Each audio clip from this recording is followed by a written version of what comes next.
Guys, for today's video, ang pag-uusapan natin ay ang salitang phygital. Anong ibig sabihin nitong phygital na to? Well, tungkol ito sa banks natin. Di ba, meron tayong digital banks, meron tayong traditional banks. Ngayon, meron na rin daw tayong phygital. So, kung gusto nyong malaman kung ano tong phygital banks na to, well, pag-usapan natin yan. Sit back and let's discuss. Coming right up.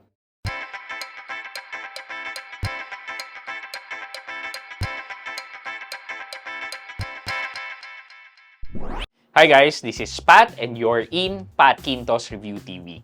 So if you're new here to my channel, I do reviews about personal finance na meron akong experience at ginawa ko na yun ng videos and playlists na makikita nyo dito sa taas at kung bago ka dito sa channel ko, you may want to consider subscribing to my channel. Okay guys, so hindi ako yung gumawa ng word na phygital. So nabasa ko nga lang din to over the internet, itong word na phygital. So naalala nyo, naglabas ako ng video about BSP lifting the moratorium of digital bank license, yung pag-approve ng digital bank license, diba? And allowed a maximum of 10 banks to operate in the country. So, maximum daw ng 10 banks, meaning meron na tayong 6, possible na madagdagan na lang yan ng 4. So, from 6 banks, gagawin na siyang 10. Next year, yan. Pero, nag-react si BPI. Sabi ni BPI, hindi ako mag-apply ng license to be a digital bank. Hindi ko kailangan yan kasi we are phygital. So, siguro, right from the word itself, we can already, distinguish kung ano tong phygital na to. It's a combination of the word physical and digital. So, physical bank, yung face-to-face or yung mga traditional banks natin. And digital means yung transaction natin over the internet. Yan. So, yun yung parang, naging combination kaya nagkaroon ng phygital. Okay, so I'm going to quote kung ano yung sinabi ni CEO ng BPI na si Lim Cao Co. Lim Cao Co yata yan. So, tinanong daw ni Rappler kung may intention si BPI to apply for a separate digital bank license.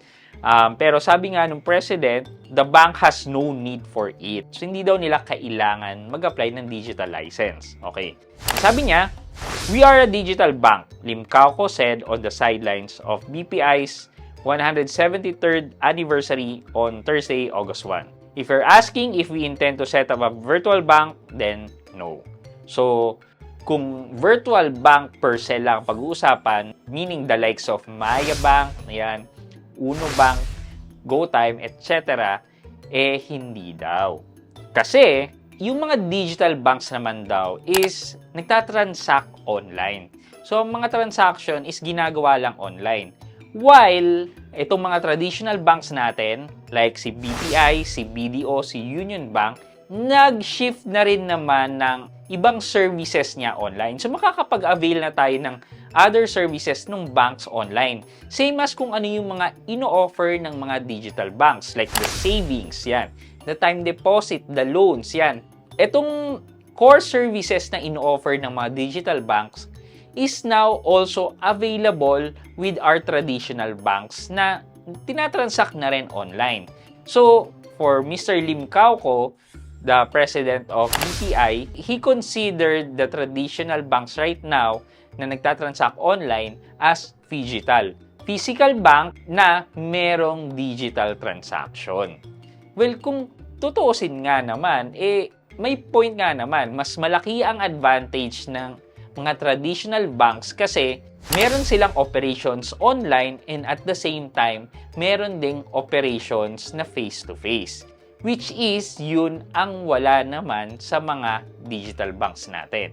Also, the entry to get a license for digital banks is maliit na capital. Yun naman yung advantage ng mga digital banks. Pero hindi naman kailangan ng mga traditional banks natin na magkumuha pa ng additional license kasi mayayaman itong mga traditional banks natin, itong BPI, itong Union Bank, and itong mga BDO and Metro Bank So, feeling ko, magiging redundant na nga lang naman talaga kung mag-a-apply pa sila ng additional license for a digital bank. So, one of the main reason na paglabas ng mga digital banks natin ay yung financial inclusion. So, itong mga banks natin ay nagre-reach out sa mga unserved Filipinos or meaning hindi pa nakakaranas ng pagbabangko. So, yun ang isa sa main goal ng mga digital banks. Kaya ito yung sabi ng mga taga-BPI. What we see actually is that Filipino, especially the lower socio-economic class, really still need the hand-holding. And therefore, the phygital strategy of BPI is very critical.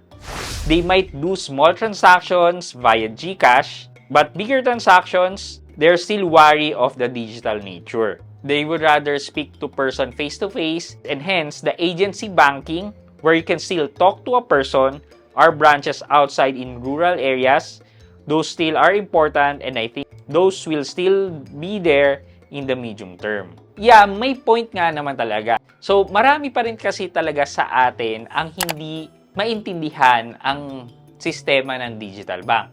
Marami pa rin mga agam-agam, mga what-ifs, ganyan. Lalo na sabihin nila, paano pag nagsara yung bank, saan ko kukunin yung pera? Yung mga ganon. O paano pag nagpadala ko ng pera, tapos anong gagawin ko? Saan ko hanapin yan? Kaya itong mga reasons na to, ito daw yung gap na fill upan ng phygital bank, which is si BPI. Yan. So, for question of the day, ano yung kailangang baguhin ng mga banks natin, mga traditional banks, mga phygital banks right now para maging appealing sa mga netizens natin? Kasi 'di ba itong mga digital banks natin parang appealing talaga yung mga pinopromote nila. So, ano yung mga kailangang baguhin ng mga traditional banks natin, mga phygital banks natin para talaga makipag-compete head-on-head with digital banks? Let me know sa comment section sa baba at may chance kayong manalo ng 1,000 pesos sa ating weekly GCash giveaway. Yun lamang po for today's video, but before we end this video, mag-shoutout po muna tayo at shoutout kay at JD Salute 1851. Sabi niya, thank you po, napakahusay po, laking tulong. At JD Salute 1851, maraming salamat din po sa panonood at pagsuporta. Shoutout po sa inyo. I hope you can like this video, leave a thumbs up, and if not, wala nang problema dyan, but continue to support me by subscribing to my channel by clicking the subscribe button and also the bell button sa tabing subscribe para makareceive kayo ng latest notification sa lahat ng upload ko. Again guys, this is Pat Quinto and you're in Pat Quinto's Review TV. Bye-bye!